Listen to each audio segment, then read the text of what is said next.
humanities are the cultivators of social ideology. These okay, let me put it this way.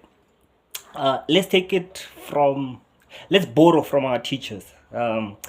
In Hidden Colors, go and check out Hidden Colors by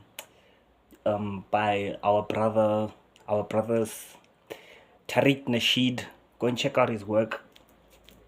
Hidden Colors. In Hidden Colors, there's a great teacher of ours there, Baba Kaba Kamene.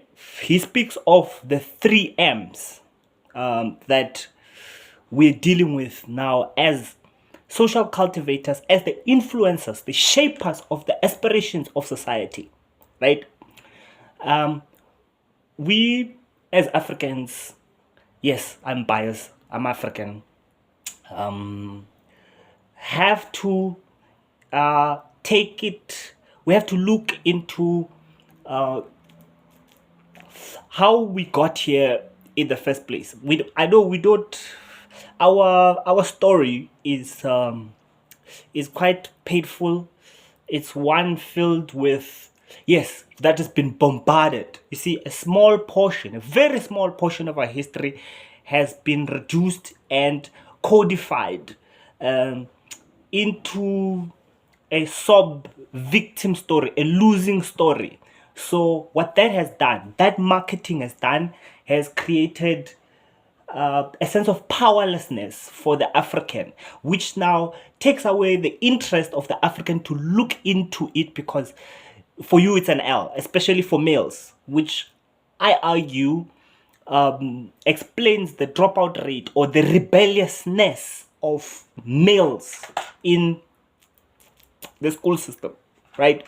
Because as males, we do not like to feel powerless. And yes, we're going to continue to experience this powerlessness and witness it unless we can get up and do something about it. And in that, we need the proper way of going about it. So we have to do that which is uncomfortable, and that is looking into our history. As our great teacher, Baba Malcolm X, says, the difference between a slave and a king, or a peasant and a king, is that a king knows their history. They're born a king because they know their history. Now, going back to the 3 M's without veering off too much, the 3 M's, when we were colonized, right? First, it was the missionaries. Remember, now we're speaking about humanities here. What is the responsibility of the humanities? Who are they? Who are we, and what are we supposed to do? What is our responsibility? What is our role?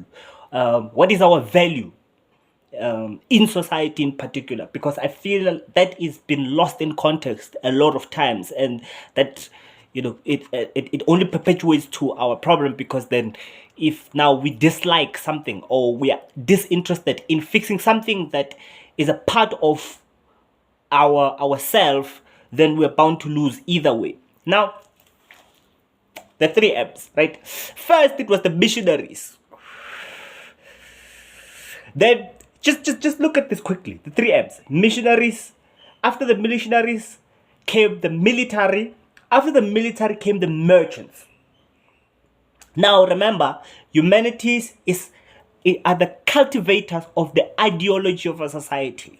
Now, we are living in a society that has been cultivated pretty much against us, or that is not about us, it's not for us. We are not the agents of that culture, we are but the subjects, and we're feeling the brunt of it, and it has to change.